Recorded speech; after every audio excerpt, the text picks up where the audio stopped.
Assalamualaikum warahmatullahi wabarakatuh. Salam sejahtera buat sobat-sobat dimanapun berada. Oke, Mimin lanjutkan ceritanya ya guys. Bab 1306 sampai dengan bab 1310. Gadis kecil itu akhirnya teringat bahwa namanya Tuan-Tuan, dan orang yang dicarinya bernama Kakak. Namun kemudian Tuan-Tuan mulai khawatir lagi. Kemana aku harus pergi mencari kakakku? Sudah lama sekali, dan aku bahkan belum pernah melihat bayangan kakak tertuaku. Kamu tidak boleh mencuri apapun untuk dimakan. Ini adalah apa yang kamu janjikan kepada kakak laki-lakimu, dan kamu harus menepatinya. Tuan-Tuan sedang berjongkok sendirian di sudut dinding yang gelap. Mata besarnya yang indah berkaca-kaca, jatuh setetes demi setetes. Kakak, kamu di mana? Tuan-Tuan sangat merindukanmu. Ayo jemput dia dan pergi. Sayangnya Lindong masih di bumi dan tidak tahu bahwa Tuan-Tuan sedang mencarinya di kota Ember. Sejak Tuan-Tuan meninggalkan surat itu dan pergi, Lindong membawa Ni Hongdou dan He Yaoting ke kota Ember dan menyerahkan segalanya kepada mereka, dan jarang kembali ke dunia sangkar roh. Hal yang paling bisa mereka lakukan adalah kembali dan memeriksa sesekali dan bertanya kepada Ni Hongdou dan He Yaoting apakah ada masalah yang belum terselesaikan. Jika ada masalah, saya akan membantu menyelesaikannya dan tidak langsung kembali ke dunia nyata. Fokus Lindong bukan lagi di dunia sangkar roh. Hanya saja saya masih perlu mendapatkan poin Senhao di sini, jadi saya hanya datang untuk melihatnya sesekali. Kalau tidak, dia mungkin tidak akan datang. Waktunya segera tiba 3 bulan kemudian. Gadis kecil itu telah berkeliaran di sekitar kota Ember selama beberapa bulan, dan seluruh tubuhnya menjadi kotor. Dia benar-benar kehilangan kecanggihannya saat pertama kali datang ke kota Ember, dan malah terlihat seperti seorang pengemis kecil. Pada awalnya, ada pria dengan niat buruk dan keinginan psikopat yang ingin menangkapnya dan membawanya kembali untuk memuaskan psikologi mesum mereka. Ketika orang Tuan-Tuan menjadi semakin kotor, orang-orang seperti itu secara bertahap berkurang. Sekarang hampir semua orang melihatnya, mereka merasa jijik dan berharap bisa menjauh darinya, apalagi menangkapnya. Sejak 3 bulan, Tuan-Tuan akan mengikuti ajaran Lindong. Tidak pernah mencuri apapun, dia tahu jika dia mencurinya, kakak laki-lakinya pasti tidak akan menyukainya lagi. Karena dia tidak mendapatkan harta apapun untuk dimakan, tubuh Tuan-Tuan hampir tidak tumbuh, dan dia masih tampak seperti berusia 4 atau 5 tahun. Jika dia mengikuti Lindong, mendapat nutrisi dari kekuatan jiwa khusus Lindong, dan memiliki cukup harta untuk diambilnya, Tuan-Tuan akan tumbuh setidaknya 1 atau 2 tahun. Selama periode ini, Lindong sebenarnya datang ke dunia sangkar roh 2 kali. Mereka datang dan pergi dengan tergesa-gesa, dan mereka tidak dapat berkeliaran di sekitar kota Ember sama sekali. Tentu saja, mereka tidak dapat menemukan gadis kecil malang Tuan-Tuan ini. Setiap hari Tuan-Tuan berkeliaran di setiap sudut kota Ember, mencari kakak laki-laki dalam ingatannya. Selama 3 bulan ini, gadis kecil itu mengunjungi hampir seluruh kota Ember. Masih tidak menemukan apapun, tapi dia tidak putus asa. Tuan-Tuan tahu bahwa selama dia tidak menyerah, dia akan bisa menemukan kakak laki-lakinya dan menjalani hidup bahagia. Ada banyak sekali makanan lezat yang menunggunya setiap hari, dan dia bisa makan apapun yang dia mau. Tidak hanya itu, kamu juga bisa tidur nyenyak di pelukan kakakmu. Di antara sedikit kenangan yang dimiliki gadis kecil itu, tidur di pelukan kakak laki-lakinya adalah yang paling nyaman.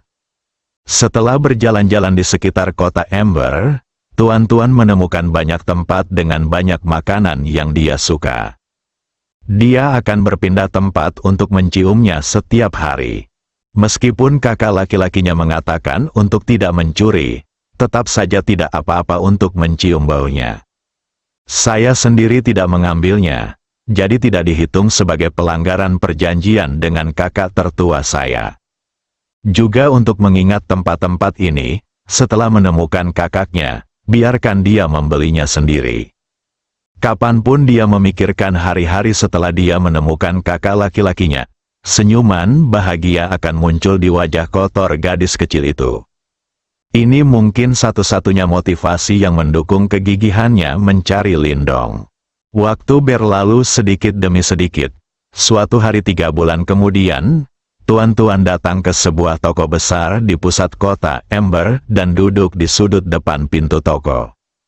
Dia mencium sesuatu yang dia suka makan di dalam. Aku sangat ingin masuk dan menciumnya dari dekat, tapi aku takut ketahuan. Saat ini, suara percakapan datang dari toko, dan suara itu semakin dekat. Seseorang jelas sedang berjalan keluar. Gadis kecil itu segera berdiri dan bersembunyi. Tubuh kecilnya meringkuk erat. Bos Zhang, kami menikmati kerjasama kami kali ini. Jika Anda memiliki hal-hal baik di masa depan, harap ingat saya, saudara, dan jangan menjualnya kepada orang lain. Tulus dan harga yang dia berikan sangat tinggi. Jika saya memiliki sesuatu yang bagus, saya akan menjadi orang pertama yang menjualnya kepada Anda. Sebagai bajingan, kita semua adalah pengusaha. Menurutmu, siapa yang tidak bisa bergaul dengan uang? Benar, jangan khawatir. Bos Zhang, apapun yang Anda lakukan, ketika saatnya tiba, saya akan memberi Anda harga tertinggi dan saya tidak akan pernah membiarkan Anda menderita. Bos He, Bos Zhang, saya mendengarnya beberapa waktu lalu. Anda mengirim orang untuk berkembang di kota di bawah. Saya tidak tahu cara kerjanya. Bos dia sangat berpengetahuan. Haha. Tidak, gosip. Jadi saya tidak tahu seberapa akuratnya. Saya meminta verifikasi pribadi kepada Bos Zhang. Bos He, saya mengatakan yang sebenarnya. Setelah kejadian itu, tidak banyak hal baik yang tersisa di 8 besar meskipun ya, mereka berada di tangan kekuatan besar dan tidak akan dijual. Kota di bawah ini tidak terpengaruh. Dan ada banyak hal baik selama Anda membayar harganya. Anda dapat menerima banyak hal yang berharga harta karun. Menurut Bos Zhang, Anda mendapat banyak keuntungan kali ini.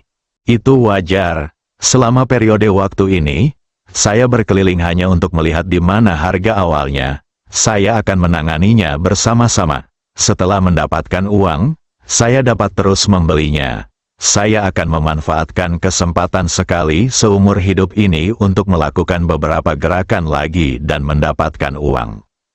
Apakah bos puas dengan hargaku?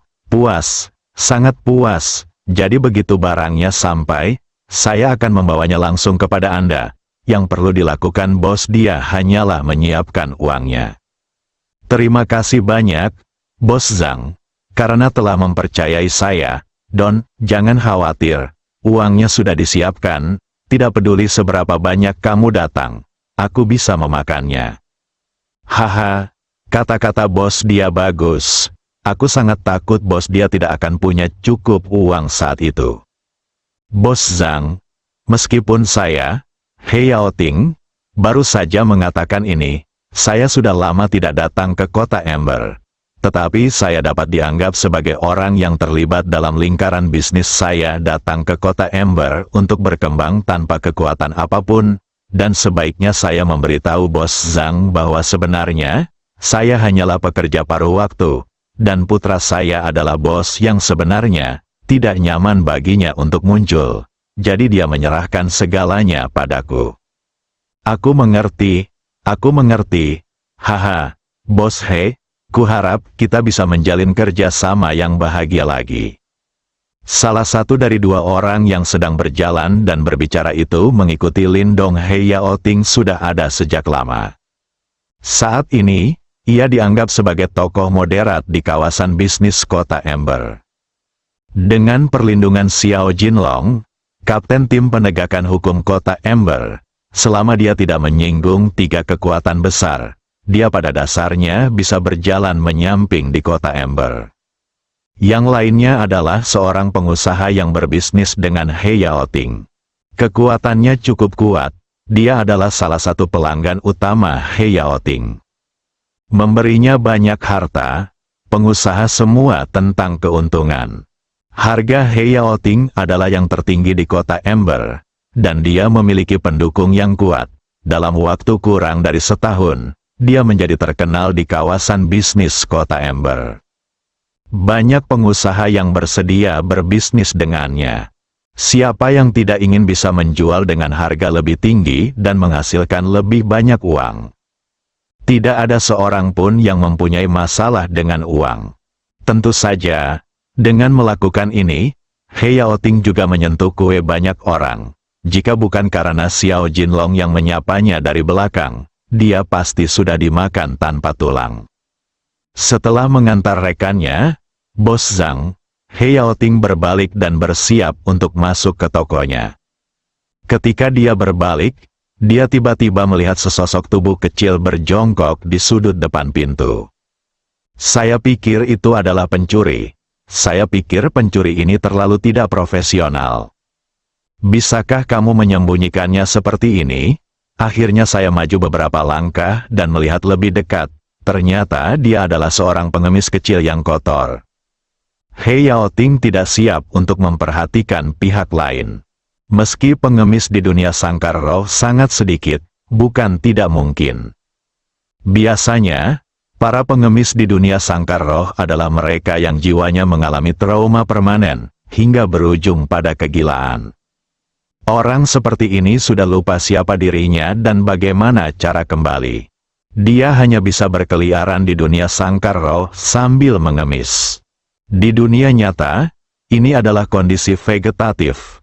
Pada dasarnya sulit untuk bangun suatu hari nanti. Saat He Yaoting masuk ke dalam toko, sepasang mata besar yang indah menatapnya dengan tenang.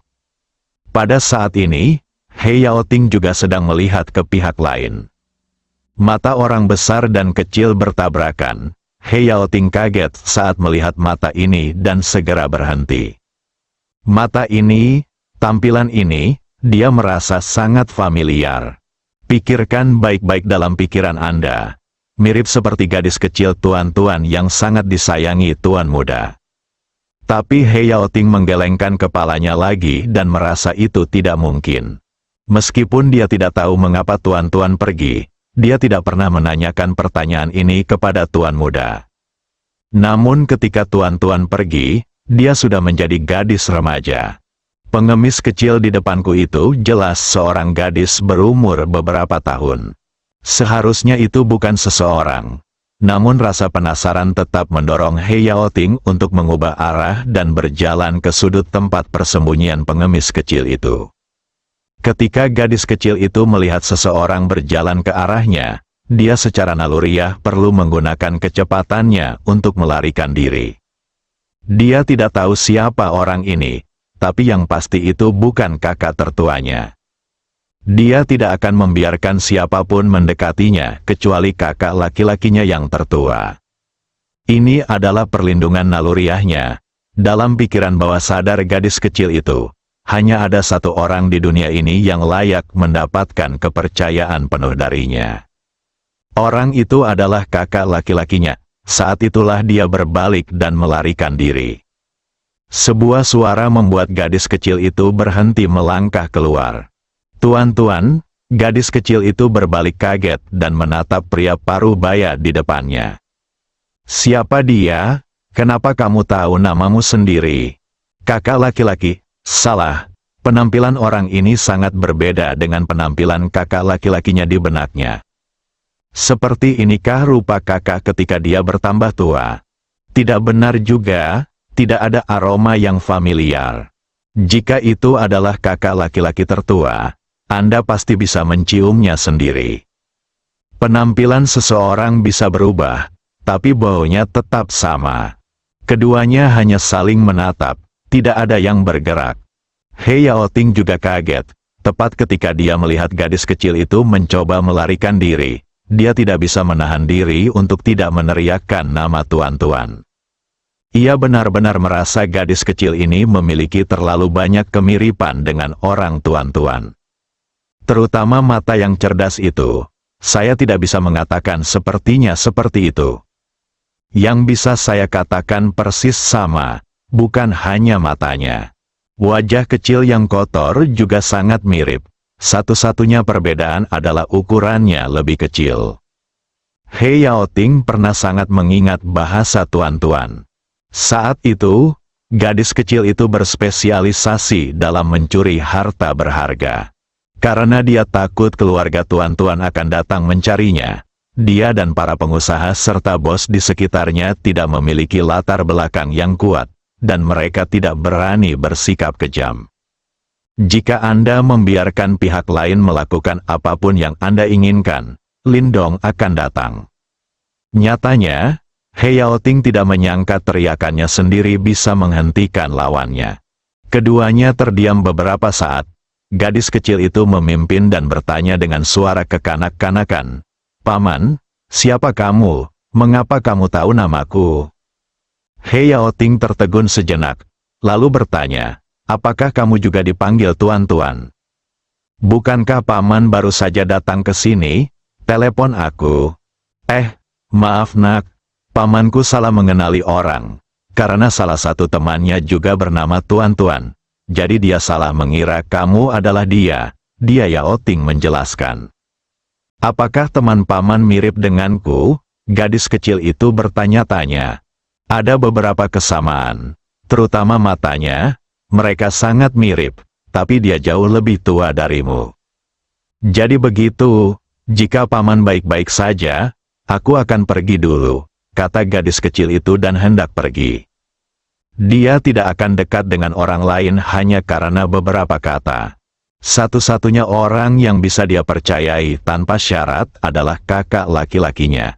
Orang lain juga tidak bisa.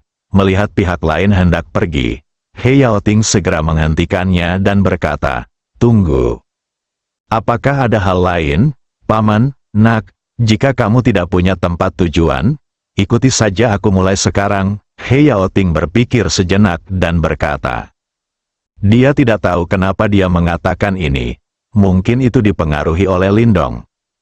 Senang rasanya bisa membantu orang lain dan melakukan sesuatu yang baik.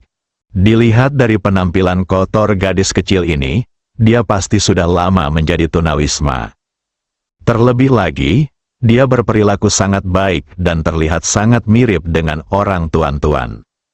He Yaoting mengira gadis kecil itu akan dengan senang hati menyetujuinya, namun tanpa diduga pihak lain langsung menolaknya.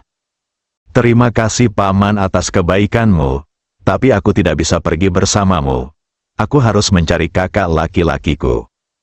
Ketika dia berbicara tentang kakak tertuanya, cahaya aneh bersinar di matanya, seolah inilah satu-satunya motivasi baginya untuk bertahan.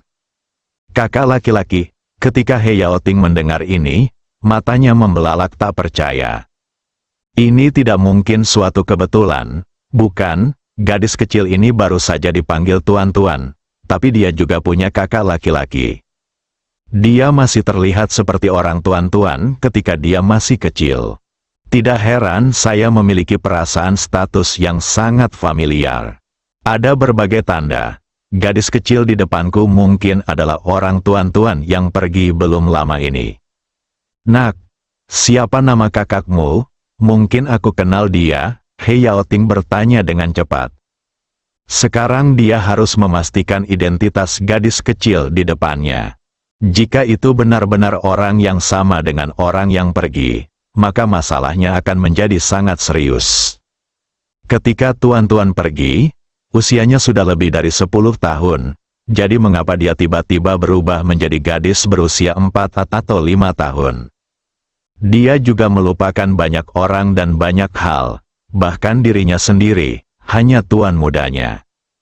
Terjadinya keadaan seperti ini pasti disebabkan oleh jiwa yang rusak parah. He Yaoting tidak bisa lagi membayangkannya, jika tuan muda melihat tuan-tuan, yang sangat dia cintai, menjadi seperti ini, terluka parah dan amnesia, berkeliaran, tunawisma, seperti pengemis kecil. Seberapa marahnya dia, berapa banyak orang yang bisa menahan amarah tuan muda? Berani melukai orang tuan-tuan seperti ini? Tuan, Anda tidak boleh saling mencabik-cabik. Paman, apakah kamu kenal kakak laki-lakiku? Mata gadis kecil itu berbinar. Satu-satunya keyakinan dalam pikirannya sekarang adalah menemukan kakak laki-lakinya. Selama dia menemukan kakak laki-lakinya dan tinggal bersamanya, dia tidak perlu khawatir tentang apapun. Tidak hanya ada makanan yang tak ada habisnya untuk dimakan. Aku juga bisa tidur dalam pelukan hangat kakakku. He Yaoting berusaha sekuat tenaga untuk tetap tenang dan bertanya dengan nada ramah. Nak, kamu harus memberitahuku nama kakak tertuamu terlebih dahulu, agar aku bisa tahu apakah aku mengenal kakak tertuamu. Paman, aku lupa nama kakak tertuamu. Nama, sekarang, aku hanya tahu bahwa aku selalu memanggilnya kakak. Kakak sangat baik padaku. Dia akan membelikanku banyak makanan enak. Dia juga akan memelukku dan membiarkanku tidur di pelukannya.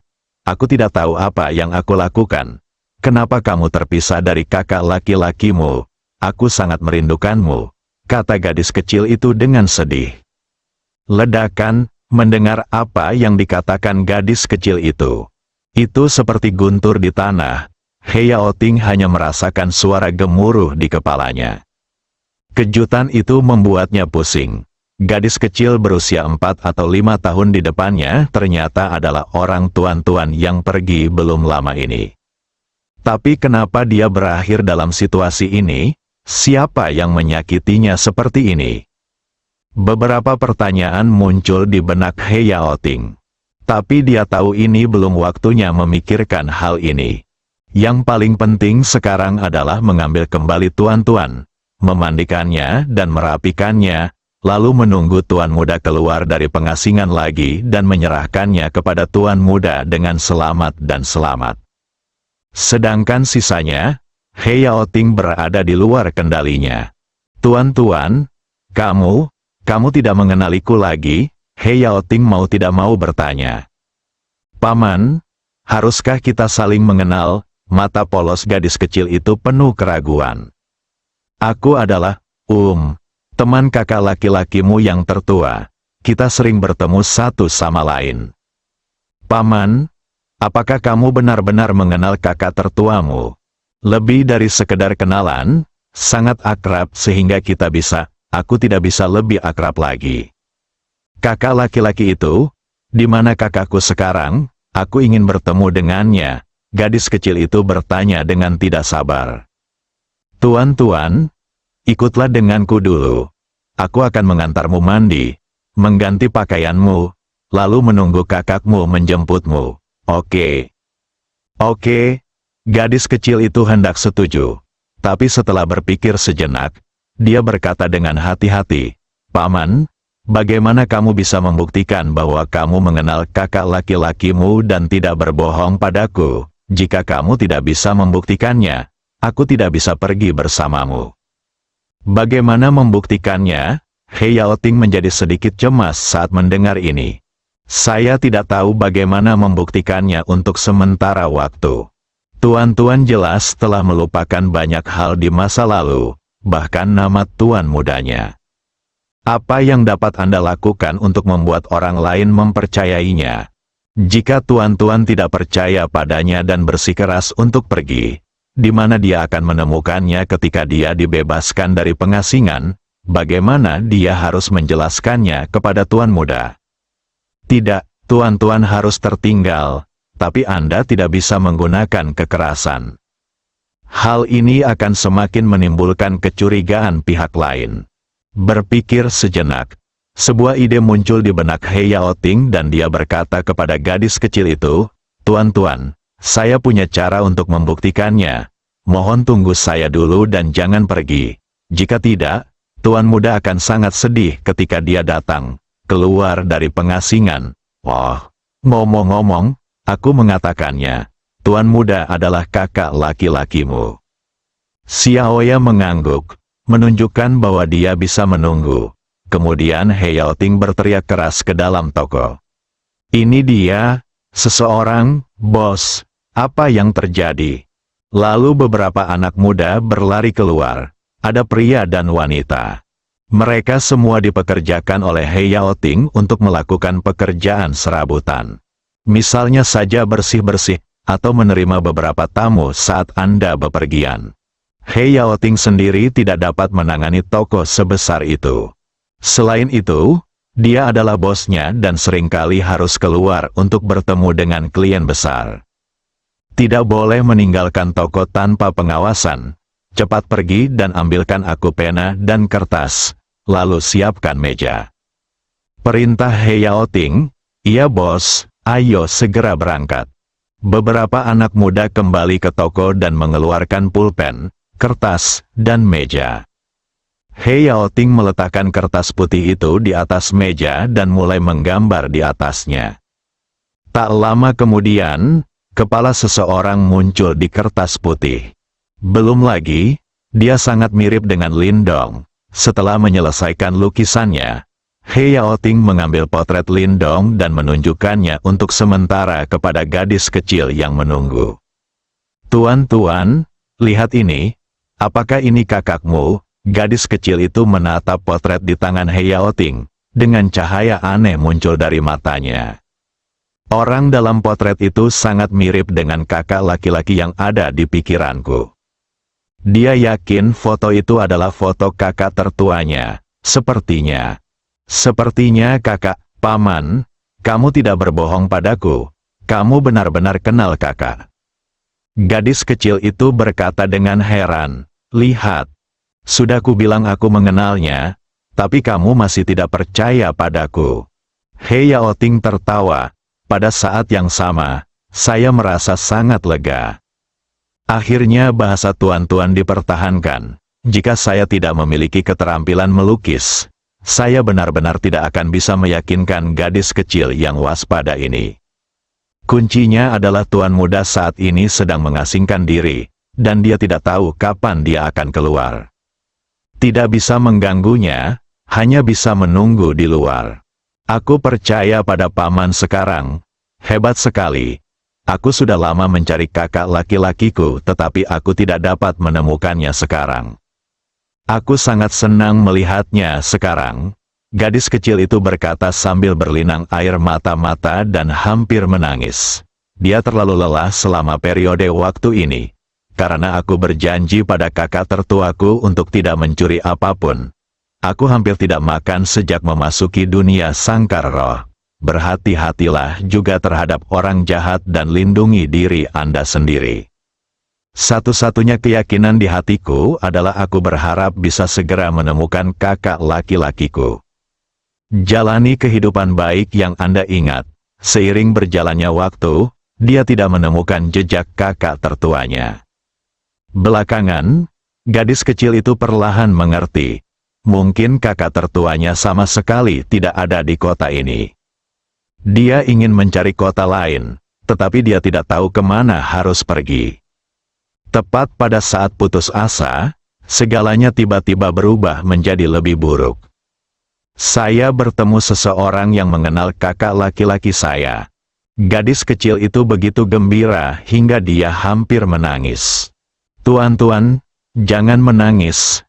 Anak baik, kembalilah bersamaku dulu. Mandi dan ganti baju. Lalu tunggu tuan muda, oke? Setelah memastikan bahwa paman ini benar-benar mengenal kakak laki-lakinya, dia menurunkan seluruh kewaspadaannya. Kalau kakak tertuanya baik, pasti teman-temannya juga baik. He Yaoting memimpin kelompok itu kembali ke rumah tempat Lindong mundur. Ketika dia sudah setengah jalan, dia memberitahu Ni Hongdou untuk segera kembali. Tuan-tuan adalah seorang perempuan, meski usianya masih muda, baru berusia 4 atau 5 tahun. Namun bila sudah waktunya menghindari kecurigaan, Anda tetap harus menghindarinya. Hal-hal seperti mandi dan berganti pakaian harus diserahkan kepada Ni Hongdou. Keduanya baru saja tiba, Ni Hongdou kembali dengan tergesa-gesa. Setelah menerima pemberitahuan mendesak dari He Yaoting, dia mengira tuan mudalah yang ingin mengatakan sesuatu. jadi dia tidak berani menunda, menghentikan apa yang dia lakukan, dan bergegas kembali. Dia hendak bertanya kepada He Yaoting mengapa dia ingin kembali, tetapi matanya tertuju pada tuan-tuan di sampingnya dan dia tidak bisa menjauh. Saat ini, noda di wajah tuan-tuan telah dibersihkan, memperlihatkan wajah kecil yang lucu seperti boneka porselen. Tentu saja, Ni Hongdou juga memperhatikan bahwa gadis kecil di depannya persis sama dengan tuan-tuan, yang sangat disayangi tuan muda ketika dia masih kecil. Tapi sekarang dia tidak tahu bahwa keduanya adalah orang yang sama. Bagaimanapun, tuan-tuan sudah remaja ketika dia pergi. Gadis kecil di depanku baru berusia 4 atau 5 tahun. Tidak ada cara untuk menghubungkan keduanya. Tapi Ni Hongdou sudah menebak-nebak di benaknya. Pasti ada semacam hubungan di antara keduanya. Kalau tidak, bagaimana mungkin ada orang asing serupa di dunia ini? Mereka sangat mirip karena secara genetik mereka serupa. Lao He, siapa ini? Ni Hongdou memandang kedua orang itu, satu besar dan satu kecil, dan bertanya. Nona Ni, ada beberapa hal yang tidak bisa saya jelaskan dengan jelas. Saya hanya bisa memberitahu Anda sekarang bahwa ini adalah orang tuan-tuan. Karena dia mengalami beberapa kecelakaan, jiwanya rusak parah dan dia berubah kembali ke penampilan 4 atau 5 tahun tua. Dia hampir melupakan segalanya dan hanya saya yang ingat tuan muda itu sedang berkeliaran di depan toko saya. Dan saya kebetulan bertemu dengannya dan membawanya kembali. Anda dapat membantunya mencuci dan mengganti pakaian bersih nanti, dan menunggu tuan muda untuk keluar dan menanganinya. He Yaoting hanya menceritakan kisahnya. Bacalah lagi. Apakah ini orang tuan-tuan? Siapa orang tuan-tuan? Itulah putri yang disayangi oleh tuan muda. Setidaknya puluhan triliun koin spiritual dihabiskan untuknya. Entah kenapa tiba-tiba menghilang. Sekarang dia muncul lagi, dan dia terlihat seperti berumur 4 atau 5 tahun. Juga berpakaian seperti pengemis kecil. Jika tuan muda mengetahui hal ini, apakah dia masih akan membuat lubang di langit? Meskipun menurutku ini agak luar biasa, dialah yang disukai oleh tuan muda, kata He Yaoting dengan pasti. Bagaimana ini mungkin? Ni Hongdou masih terlihat tidak yakin. Mengapa seorang gadis remaja tiba-tiba berubah menjadi gadis berusia 4 atau 5 tahun? Apa yang terjadi saat orang tuan-tuan menghilang? Menurut tebakanku, tuan-tuan seharusnya kembali ke dunia nyata, lalu jiwanya rusak parah lagi, dan dia menjadi seperti ini sekarang. Kita harus menunggu sampai ingatannya pulih untuk mengetahui apa yang sebenarnya terjadi. Tapi ini adalah bukan apa yang harus kita lakukan. Tuan muda akan mengurusnya ketika saatnya tiba. Sekarang kita hanya perlu menemaninya dan menunggu tuan muda keluar dari pengasingan. He Yaoting mengungkapkan pikirannya. Meski dia juga penasaran bagaimana orang tuan-tuan menjadi seperti ini. Namun sebagai seorang veteran di komunitas bisnis, He Yaoting tahu bahwa ada beberapa hal yang tidak boleh dia tanyakan, dan yang terbaik adalah tidak menanyakannya. Saya mengerti. Kemudian dia melihat sosok kecil di sebelah He Yaoting dan bertanya dengan lembut, "Tuan-tuan, maukah kamu mandi dengan adikmu?" "Kakak, apakah kamu juga teman baik kakak laki-lakiku, Ni Hongdou?" "Ya. Kakak tertuamu dan aku adalah teman yang sangat baik. Dia akan datang menemuiku sesekali. Jadi mulai sekarang kamu akan mengikutiku dan kami akan menunggu kakak tertuamu berkumpul." "Oke." "Terima kasih saudari pencuri." Gadis kecil itu tersenyum bahagia. "Akhirnya aku bisa bertemu dengan kakakku." Tetapi pada saat yang sama, gadis kecil itu merasa sedikit gugup. Akankah kakak laki-laki tertua melupakan dirinya sendiri? Akankah dia tetap bersikap baik padanya seperti sebelumnya? Adapun sebelumnya, tuan-tuan tidak dapat mengingat apapun sama sekali. Ni Hongdou mendapat persetujuan tuan-tuan dan mengajaknya mandi bersama. dan membantu gadis kecil itu berganti pakaian bersih. Pengemis kecil itu menjelma menjadi putri mirip boneka porselen. Itu sangat disukai oleh semua orang. Siapapun yang melihatnya pasti ingin mencubit wajah putih dan lembut itu. Saat ini, Ni Hongdou dan He Yaoting membawanya ke ruangan tertutup. Begitu dia memasuki pintu, mata gadis kecil itu membelalak. Ruangan yang penuh dengan makanan enak, yang semuanya dia suka, sangat bermanfaat bagi tubuhnya. "Paman, kakak, bisakah bola ini dimakan?" Gadis kecil itu bertanya dengan polos. Ni Hongdou berlutut dan berkata dengan sangat sedih, "Tuan-tuan, semua harta ini bisa dimakan. Anda dapat mengambil apapun yang Anda inginkan, sama-sama." "Benarkah? Sudah lama sekali dia tidak mendapatkan makanan enak. Saya hanya ingat memakannya ketika saya bersama kakak laki-laki saya." "Tentu saja benar." Ni Hongdou tersenyum. "Kalau begitu, kalau aku memakannya, bukankah itu termasuk mencuri? Aku berjanji pada kakak tertuaku untuk tidak mencuri apapun. Tuan-tuan harus menepati janjinya. Kalau tidak, kakak tertua tidak akan menyukai yuan-yuan." "Tuan-tuan, semua harta ini disiapkan khusus untukmu oleh Tuan Muda. Kakak laki-laki tertuamu, itu awalnya milikmu. Jadi bagaimana bisa dianggap dicuri?" "Apakah kakak tertuamu menyiapkannya untukku?" Ni Hongdou mengangguk. "Hebat," seru gadis kecil itu. Dia tidak tahan lagi. Dia meninggalkan mereka berdua dan berlari ke tengah ruangan. Dia mengeluarkan salah satu ramuan dalam binatang buas yang tak ternilai harganya dan melemparkannya ke dalamnya mulutnya. Wajah kenikmatan. Ni Hongdou dan He Yaoting sama-sama tersenyum. Sudah lama bersama, mereka sudah tahu betapa istimewanya orang tuan-tuan. Anda bisa makan harta apapun tanpa efek samping apapun. Harta karun di rumah itu semuanya dibeli oleh mereka berdua selama periode ini. Berdasarkan pemahaman mereka tentang Lindong, saat Tuan Muda keluar dari pengasingan, dia pasti akan makan berkelompok. Selanjutnya, setelah gadis kecil itu makan sampai kenyang, dia berbaring tengkurap dan tertidur. Bangun dan lanjutkan makan. Dia tidak akan keluar sampai kakak tertuanya keluar dari pengasingan. He Yaoting terus menjalankan bisnisnya sendiri. Ni Hongdou untuk sementara menghentikan pekerjaannya dan menjaga orang tuan-tuan di sini. Dia tidak berani pergi. Jika sesuatu terjadi pada gadis kecil itu, bagaimana dia menjelaskannya kepada Tuan Muda? Sekarang semua pekerjaan tidak sepenting gadis kecil di depanku ini. Ni Hongdou yakinlah bahwa tuan-tuan harus diserahkan dengan aman kepada Tuan Muda. Tata surya, bumi.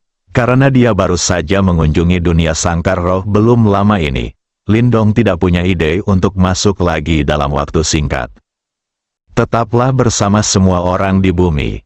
Dengan adanya Lindong, para wanita tampaknya bekerja lebih keras dalam pelatihan mereka. Waktu berlalu begitu cepat. Suatu hari, Lindong secara tidak sengaja membuka sistemnya dan secara kebetulan menemukan bahwa poinnya telah melebihi 1 juta. Mencapai sebanyak 1,08 juta. Dengan kata lain, dia dapat memilih salah satu kekuatan fisik dan mental untuk melakukan terobosan. Setelah terobosan, Anda akan mencapai alam kaisar tingkat kedua, tingkat kaisar kuno. Mungkin Lindong merasa dunia sangkar spiritual telah bertemu dengan orang-orang misterius dan berkuasa dan tidak terlalu aman. Jadi dia memutuskan untuk menerobos kekuatan spiritual terlebih dahulu.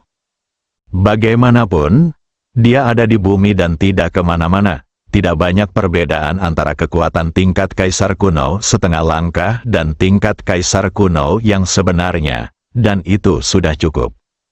Menghabiskan poin Senhao adalah hal yang baik, dan itu hanya sekumpulan angka jika Anda menyimpannya. Lindong segera mengumumkan kepada semua orang bahwa dia akan mundur. Kembali ke ruangan, buka sistem, dan klik tanda plus di belakang kolom kekuatan mental. Mengkonsumsi 1 juta poin Senhao, dia menerobos kekuatan spiritual dari tingkat ke-10 Kaisar Gen ke tingkat pertama Kaisar kuno. Tak perlu dikatakan lagi prosesnya, perasaan jiwa yang membengkak dan sakit sungguh tak terlupakan. Bahkan dengan kemauan Lindong, setiap kali kekuatan mentalnya menembus alam besar, dia masih memiliki rasa takut dan tidak ingin mengalaminya untuk kedua kalinya. Jika Anda ingin meningkatkan kekuatan Anda harus mengalami rasa sakit. Terobosan mental telah selesai. Lindong menghela napas panjang. Seluruh pakaiannya basah oleh keringat, sebuah pemikiran. Keringat langsung menguap, pakaian menjadi bersih dan segar kembali. Baru saja hendak bangun dan keluar, Lindong Yu ingat bahwa dia sepertinya sudah lama tidak mengunjungi dunia sangkar roh. Manfaatkan kesempatan ini untuk memeriksanya, bagaimanapun, kita masih perlu mendapatkan lebih banyak poin ketuhanan di dalamnya. Ketika Anda harus peduli, jadi Lindong membuka sistemnya lagi dan memilih memasuki dunia sangkar roh. Ketika Lindong membuka matanya lagi, dia sudah tiba di dunia sangkar roh. Dia bangkit dan keluar dari retret, menghubungi Ni Hongdou dan He Yaoting seperti biasa, meminta mereka melaporkan pekerjaan mereka, dan bertanya apakah mereka memiliki masalah yang tidak dapat mereka selesaikan. Setelah menerima berita tersebut, Ni Hongdou memandang tuan-tuan, yang masih tidur, dan tidak membangunkannya, tetapi langsung pergi mencari Lindong. Segera, Ni Hongdou melihat Lindong di ruang tamu. "Tuan, Tuan," teriak Ni Hongdou dengan terengah-engah. Hongdou, apakah kamu ada di dekat sini? Kenapa kamu datang begitu cepat?" Lindong bertanya dengan ragu. "Tuan, saya baru-baru ini menjaga seseorang di rumah." "Saya menjaga seseorang di rumah? Siapa?" "Putri kecil tuan-tuan." Lindong mengerutkan kening, mengira dia salah dengar, dan meninggikan suaranya. "Siapa?" "Itu gadis kecil tuan-tuan yang kamu temui di kota Jiangyang. Kamu selalu membawanya bersamamu. Dia suka pergi ke sana paling banyak. Bukankah kamu pergi tiba-tiba beberapa waktu yang lalu? Dia ditemukan oleh Lao He belum lama ini dan dibawa kembali. Dia bilang dia sedang mencarimu." "Maksudmu, tuan-tuan, diminta?" "Ya, itu dia," Ni Hongdou menjawab dengan tegas. Setelah mendapat jawaban ini, Lindong tiba-tiba berdiri dari kursi. "Di mana tuan-tuan?" "Di ruang rahasia. Tempat kita menumpuk harta karun. Dia baru saja makan dan sedang tidur." Dong sosok itu telah menghilang, dia juga buru-buru menyusul. Lindong sangat terkejut saat mendengar kata-kata Ni Hongdou. Ketika tuan-tuan pergi, meskipun dia mengucapkan selamat tinggal tanpa pamit, dia juga meninggalkan surat. Dikatakan bahwa dia memiliki sesuatu yang sangat penting untuk dilakukan dan harus pergi sementara. Menurut Lindong, pasti telah terjadi sesuatu pada keluarga tuan-tuan yang menyebabkan dia hidup di dunia sangkar roh. Sekarang aku mengingat apa yang terjadi di masa lalu, tentu saja aku harus kembali dan mencari keluargaku. Bagaimana dia bisa muncul lagi di dunia sangkar roh? Apakah kamu masih mencari dirimu sendiri? Keraguan di hati saya adalah keraguan. Sekarang bukan waktunya memikirkan hal ini. Kita harus bertemu orang tuan-tuan dulu. Jadi setelah mengetahui lokasi tuan-tuan dari Ni Hongdou, Lindong tidak sabar untuk pergi bahkan tanpa sempat menyapa. Saat berikutnya, Lindong muncul di pintu ruang rahasia tempat harta karun itu ditumpuk. "Saya melihat seorang gadis kecil berusia 4 atau 5 tahun, tidur di tumpukan harta karun." Perasaan pertama Lindong terhadap gadis kecil ini adalah keakraban.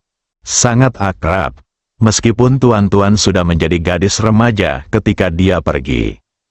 Tapi Lindong yakin, gadis kecil berusia 4 atau 5 tahun di depan saya adalah orang tuan-tuan.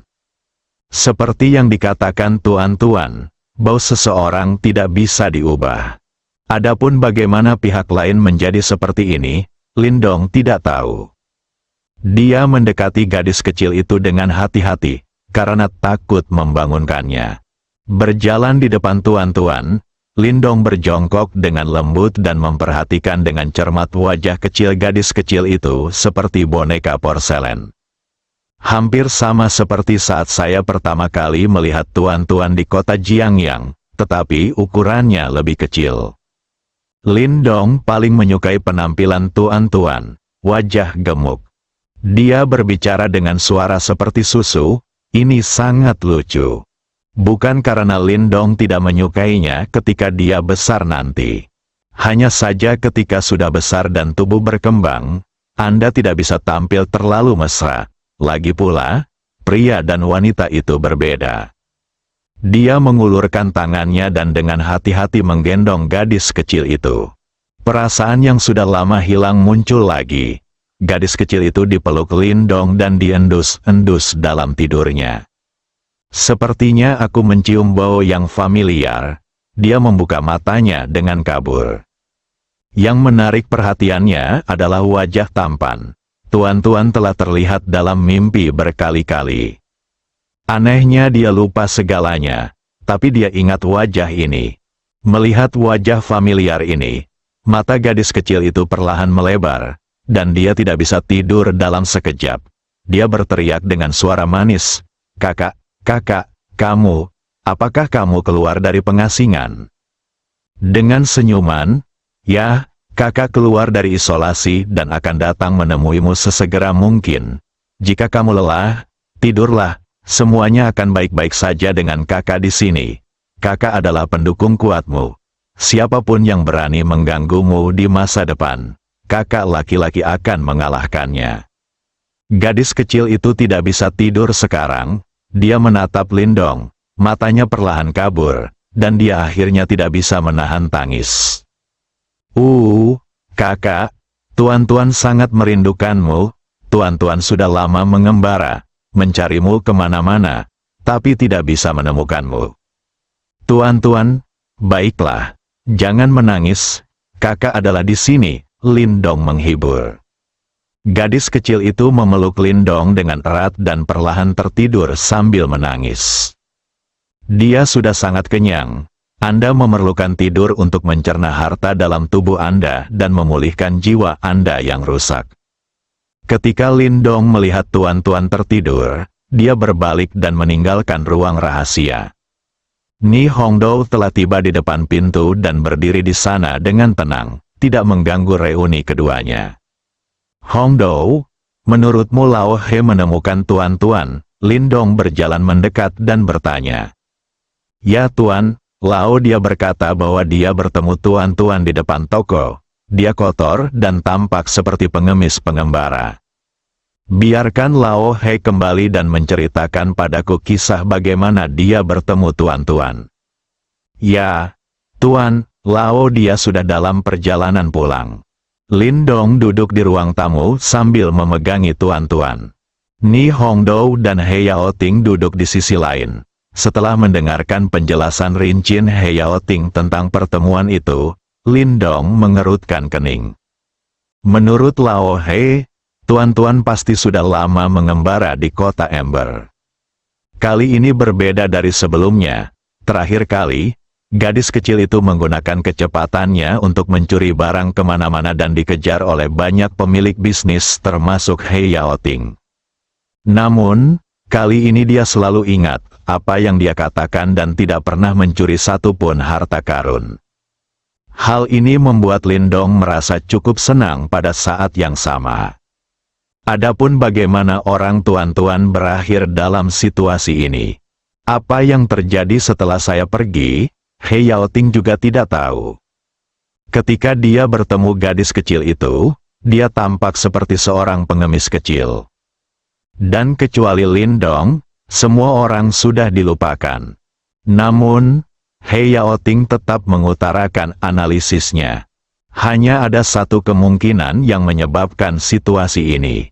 Artinya jiwa telah rusak parah. Ingat secara selektif hal-hal yang paling penting bagi Anda dan lupakan sisanya. Kata-kata He Yaoting dalam beberapa hal bertepatan dengan pemikiran Lindong. Sesuatu terjadi pada keluarga gadis kecil itu, setelah ingatannya pulih, dia mungkin ingin membalas dendam.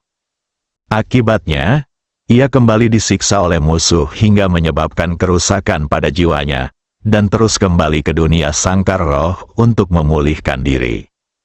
Sehat, kenapa repot-repot? Lindong menghela nafas tak berdaya.